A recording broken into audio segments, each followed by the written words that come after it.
നിയമസഭാ തെരഞ്ഞെടുപ്പിൽ പാർട്ടി ആവശ്യപ്പെട്ടാൽ തൃക്കാക്കരയിലടക്കം ഏത് സീറ്റിലും മത്സരിക്കാൻ തയ്യാറാണെന്ന് KPCC general secretary Deepthi Mary Varghese.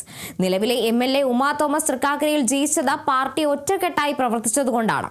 Uma Thomas ഇത്തവണയും തുടരണോ എന്ന് തീരുമാനിക്കേണ്ടത് പാർട്ടിയാണ്. ഒരു ടീമിൽ ജനപ്രതിനിധിയായവർ അടുത്ത തവണ പാർട്ടിയുടെ പ്രവർത്തകരാവുക എന്നതാണ് നല്ല മാതൃക. കുടുംബാധിപത്യം ചില സന്ദർഭങ്ങളിൽ നല്ല പ്രവണതയല്ലെന്നും ദീപ്തി മേരി വർഗീസ് പറഞ്ഞു. കേരള വിഷൻ ന്യൂസിന്റെ അഭിമുഖ പരിപാടിയായ ട്രൂ കോളറിൽ സംസാരിക്കുകയായിരുന്നു ദീപ്തി. നിയമസഭാ തെരഞ്ഞെടുപ്പിൽ മത്സരിക്കാനുള്ള ഒരു സാധ്യത തെളിഞ്ഞു വന്നാൽ അതിനെ എങ്ങനെയാണ് ദീപ്തി മേരി വർഗീസ് കാണുന്നത്? അല്ല, പാർട്ടി അങ്ങനെ ഒരു തീരുമാനത്തിലേക്ക് വരികയാണെങ്കിൽ, അല്ലെങ്കിൽ പാർട്ടി അത്തരത്തിലൊരു അവസരം തരികയാണെങ്കിൽ തീർച്ചയായിട്ടും മത്സരിക്കുമല്ലോ. ഇന്ന് കേരളത്തിലെ കോൺഗ്രസ് പാർട്ടിയിൽ തീർച്ചയായിട്ടും മത്സരിക്കാൻ ഞാനൊരു അയോഗ്യയല്ല. തൃക്കാക്കര മണ്ഡലത്തിൽ PT തോമസിൻ്റെ മരണശേഷം അദ്ദേഹത്തിൻ്റെ പത്നിക്ക് അത് കൊടുക്കുന്ന സാഹചര്യമുണ്ടായി. അപ്പം അന്ന് ഞങ്ങളെല്ലാവരും ഒറ്റക്കെട്ടായിട്ട് ആ തീരുമാനത്തിനോടൊപ്പം നിന്നു. ആ പാർട്ടി ഒറ്റക്കെട്ടായി പ്രയത്നിച്ചതിൻ്റെ ഒരു ഫലമാണ് ആ വലിയ ഭൂരിപക്ഷം ലഭിച്ചത്. പാർട്ടിയുടെ വിജയവും ഒപ്പം തന്നെ PT തോമസിന്റെ ഓർമ്മയും ആ ഓർമ്മയുമായി ബന്ധപ്പെട്ട അതെന്താണെന്നുള്ളത് നിങ്ങൾ അസസ് ചെയ്തോ? കാരണം ബെന്നി ബെഹനാൻ മത്സരിക്കുമ്പോഴും 23,800 ഇത്രയും വോട്ടർമാരില്ലാത്ത സാഹചര്യത്തിൽ കിട്ടിയ മണ്ഡലമാണ് തൃക്കാക്കര.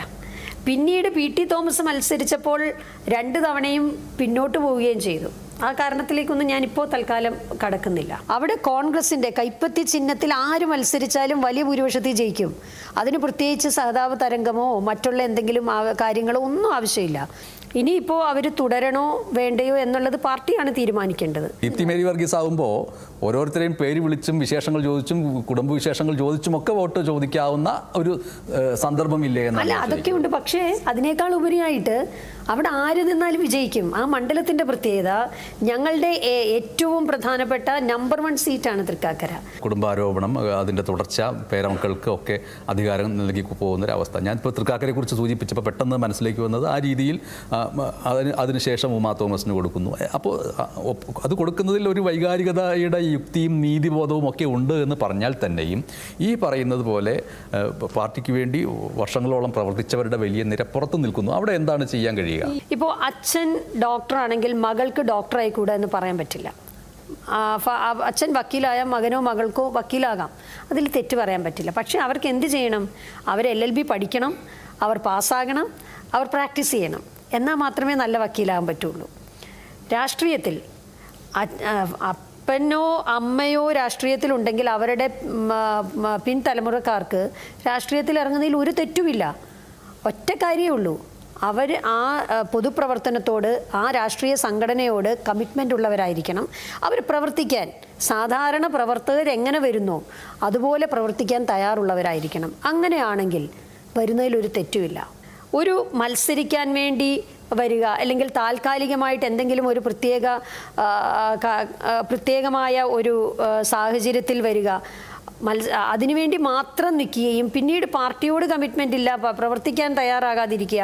ഇപ്പോൾ മത്സരിക്കാൻ വേണ്ടി വന്നവർ ഒരു വേള മത്സരിച്ച് മാറി പാർട്ടിക്ക് വേണ്ടി പ്രവർത്തിക്കാൻ തയ്യാറാകണം. ഞാനത് ഒരാളുടെ കാര്യമല്ല കേട്ടോ പറഞ്ഞത്. താങ്കളിപ്പോൾ PT കാര്യം ചോദിച്ചു, പക്ഷേ ഞാൻ അങ്ങനെ ഒരാളുടെ കാര്യം മാത്രമല്ല പറഞ്ഞത്. എത്രയോ ആളുകൾ വരുന്നുണ്ട്.